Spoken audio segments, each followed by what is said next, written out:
አሰላሙ አለይኩም ወራህመቱላሂ ወበረካቱ። ከኢስላሚክ ባንኪንግ ኤንድ ፋይናንስ ኮርስ የመጀመሪያውን ቻፕተር እናያለን። በዛሬው ቪዲዮአችን የኢስላሚክ ባንኪንግ መሰረት፣ ውሎች ገቨርን ስለሚደረጉበት ህጎች፣ እንዲሁም እንዴት ሸሪዓ ውሎችን ቫሊድ፣ ኢንቫሊድ እና ቮይድ አድርጎ እንደሚመድባቸው እናያለን። እስከ ቪዲዮ መጨረሻ አብራችሁን ቆዩ። በመጀመሪያ ኢስላማዊ ፋይናንስ ምንድን ነው? ኢስላሚክ ፋይናንስ በሸሪዓ መርሆች ላይ የተመሰረተ የፋይናንስ ስርዓት ሲሆን ኢቲካልና ፍትሃዊ የሆኑ የኢኮኖሚ አሰራሮችን ይከተላል። ሁሉም የፋይናንስ ግብይቶች ከቁርአንና ከሱና የተመሰረተውን የእስልምና ህግን በመከተል ከሸሪዓ መመሪያዎች ጋር ኮምፕላያንት እንዲሆን ያደርገዋል። ኢኮኖሚያዊ እኩልነትና ማህበራዊ ደህንነትን በመደገፍ ሀብት በእኩልነት እንዲተላለፍ ያደርጋል። እንዲሁም እንደ ወለድ፣ ማጭበርበርና ኤክስትሪም አንሰርቴኒቲ ያለባቸውን ግብይቶች በመከልከል ማህበረሰቡን ከሚገዱ እንቅስቃሴዎች ይጠብቃል።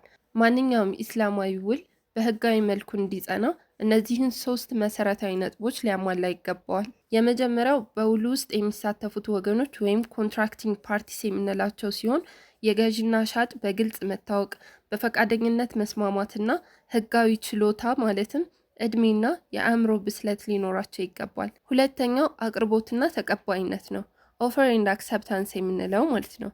ይህም በቃል በጽሁፍ ወይም በግልጽ ተግባር መፈጸም ይችላሉ። ሶስተኛው የሚሻሻጡት ነገር ነው። ይህም ንብረት ወይም አገልግሎት ሊሆን ይችላል። ነገር ግን ህጋዊ የሆነ በሻጩ ባለቤትነት ስር የሆነና ሊተላለፍ የሚችል መሆን አለበት።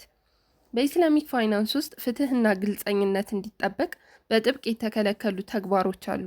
የመጀመሪያው ወለድ ነው። ወለድ ማለት ማንኛውም በብድር ወይም በዕዳ ላይ የሚደረግ ጭማሪ ሲሆን ይህ ሰዎችን የሚበዘብዝና ኢኮኖሚያዊ እኩልነትን የሚያፈርስ ስለሆነ በእስልምና በጥብቅ ተከልክሏል። ሁለተኛው ገራር ወይም ኤክስትሪም አንሰርቴኒቲ ነው። ይህ ያልተለመደ ሪስክ፣ ግምታዊና ጥርጣሬ የበዛበት ግብይት ላይ የተመሰረተ ሲሆን እንዲህ ያሉ ግብይቶችን ብዙውን ጊዜ ግጭትና ክርክርን ያመጣሉ። ሶስተኛው ገባን ወይም ቁማር የምንለው ሲሆን አንድ ወገን የሌላውን ጥቅም በመጉዳት ያልተገባ ጥቅም ሲያገኝ ነው።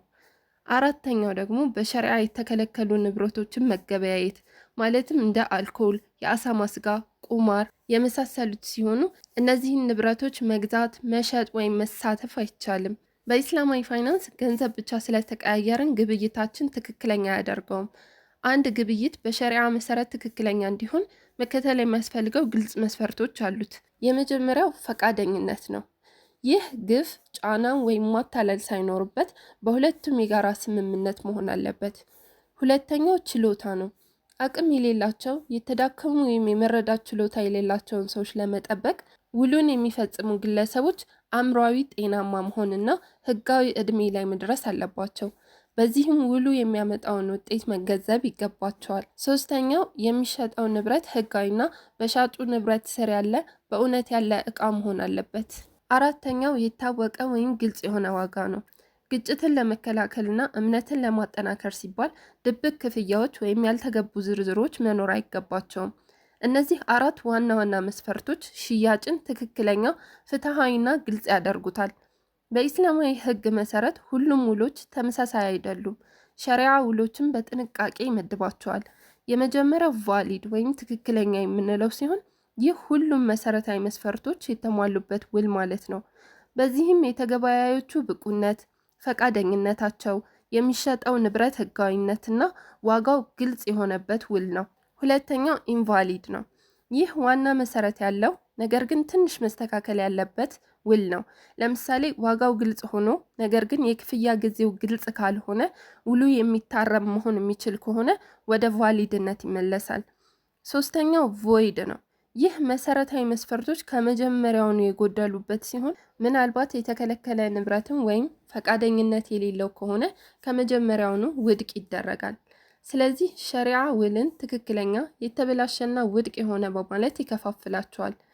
በኢስላማዊ ፋይናንስ አንድ መረዳት ያለብን ሁልጊዜ ውሉ ቫሊድ ሆነ ማለት ሀላል ሆነ ማለት ግን አይደለም። ትክክለኛ ወይም ቫሊድ ውል ሁሉንም ህጋዊ መስፈርቶች ያሟላ ሲሆን በህጋዊ መልኩ ትክክለኛ ነው። ነገር ግን ሀላል ማለት ከሸሪዓ የስነ ምግባርና የሞራል ዓላማዎች ጋር የሚጣጣም ተግባር ማለት ነው። የዛሬው ቪዲዮአችን በኢስላሚክ ፋይናንስ ገንዘብን ከማህበራዊ ኃላፊነት ጋር እንደሚያያይዝ ማንኛውም ውል የሸሪዓ መስፈርቶችን ማሟላት እንዳለባቸው እንዲሁም ህጋዊ መሆን ማለት ሁሌም ሐላል መሆን ማለት እንዳልሆነ ለማየት ሞክረናል። ስለተከታተላችሁኝ በጣም ነው የማመሰግነው። ቪዲዮ ካስተማራችሁ ላይክ፣ ሼር፣ ሰብስክራይብ ማድረግ እንዳትረሱ። በሚቀጥለው ጊዜ ታይም ቫልዩ ኦፍ መኒ ከኢስላሚክ ፋይናንስ ፐርስፔክቲቭ አንጻር ለማየት እንሞክራለን። እስከዛው ወሰላሙ አለይኩም።